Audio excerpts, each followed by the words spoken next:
TV দেখে দেখে একদম রান্না আছে ইয়ার, ভালো চুপচাপ রান্না দেখি। দেবো পর্দাটা ফেলে, পর্দাটা দেবো ফেলে।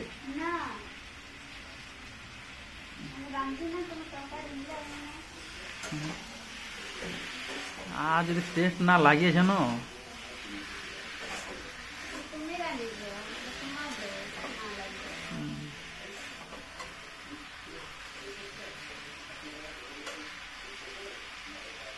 টিভি দেখে দেখে রান্না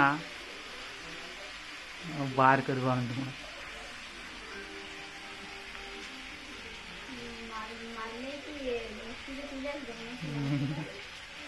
আইল পেছি দিলে গুটিয়ে আসা থাকে, পেছি দিলে সামানগুলো টিভি সিরিয়ালের এত ভক্ত মানুষটা। না আমার এদিকে সিরিয়াল মুখ দেখতেই হবে। হ্যাঁ। ছাড়ে না, এটা আজে বাজে